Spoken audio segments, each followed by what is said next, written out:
Bienvenue dans ma classe inversée. Alors, sur cette séance, on va apprendre à utiliser une fonction pour afficher des choses à l'aide de Python. Donc, la première fonction qu'on va voir ensemble sur Python, c'est la fonction print. Alors, la syntaxe de cette fonction est simple, hein. On écrit print en minuscule. On va ouvrir des parenthèses. Et à l'intérieur de ces parenthèses, on va pouvoir rentrer ce que l'on veut que Python affiche. Alors, vous voyez que là, il y a un certain nombre d'arguments qui apparaissent dans la barre jaune. Donc, on a d'abord value. Alors, value, c'est tout simplement la valeur ou les valeurs que l'on veut afficher. Donc, ils sont suivis d'un autre argument qui s'appelle sep. Donc, ça va, vous voyez, sep égale. Là, on va pouvoir rentrer éventuellement un signe séparateur entre deux valeurs. Et puis ensuite, on va trouver end. Alors là, on voit que par défaut, donc, alors on nous indique les valeurs par défaut, hein, la séparation par défaut, c'est un espace. Et end, la fin de l'affichage se termine par un retour à la ligne, donc qui est marqué par anti/n. Donc c'est le retour à la ligne. Ensuite, on a d'autres arguments, mais qu'on n'utilisera pas, donc qu'on ne fera pas apparaître, hein, on n'est pas obligé de les préciser. File, qui permet d'écrire dans un fichier, et flush, qui permet de gérer en fait le moment où la valeur va être affichée dans le flux. Ça, c'est des arguments un peu plus complexes, on verra peut-être ça beaucoup plus tard. Donc pour l'instant, on va essayer de donner un premier exemple d'affichage. Donc je vais taper une phrase qui est un petit peu célèbre en informatique et qui est Hello World. Voilà.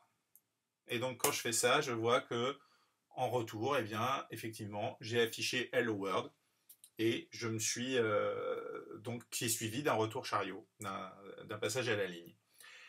Alors, je vais modifier par exemple le séparateur et puis rentrer deux valeurs cette fois. Imaginons que je veuille écrire l'heure en faisant apparaître les heures, les minutes, les secondes. Ben dans ce cas-là, je vais demander que ce soit séparé, que ces trois valeurs soient séparées par deux points. Donc, je vais écrire par exemple qu'il est 9h, 1,30 et 45 secondes. Et en séparateur, là, je voudrais donc avoir deux points. Et donc, quand je fais ça, je vois que j'ai 9h, 2 points, 30, 2 points, 45. Alors maintenant que ma fonction, elle est affectée de la sorte, si j'imprime 2 et 3, voilà, là, je repasse sur la valeur de séparation par défaut et je revois que je n'ai qu'un espace. Alors, je pourrais vouloir aussi afficher des variables. Pour afficher une variable, c'est pas très compliqué, donc je vais affecter une variable numérique, une variable que je vais prendre comme, par exemple, la partie entière de 3,345. Voilà. Donc si je demande A, j'ai bien 3, c'est bien la partie entière.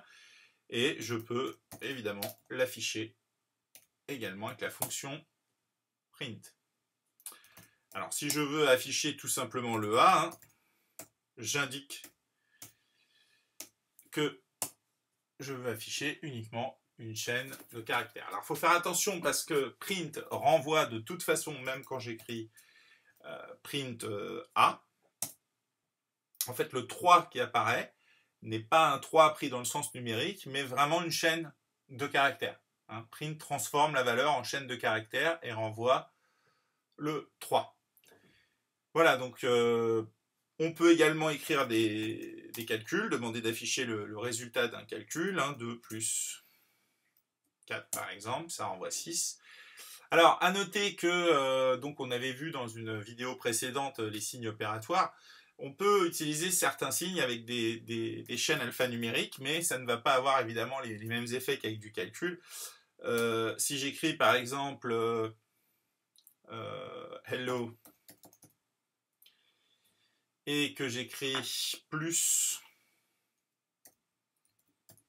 word, Voilà, donc je vais afficher évidemment Hello plus Word, et là je vois que j'ai additionné finalement les lettres, je les ai télescopées, j'ai plus d'espace au milieu.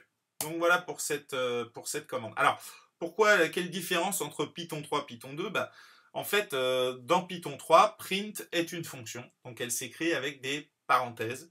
Si je n'écris pas de parenthèses, si je ne mets pas les parenthèses, j'ai un message d'erreur. Alors en fait, print A, c'était la syntaxe utilisée dans Python 2. Maintenant, dans Python 3, il faut écrire print A pour avoir la valeur.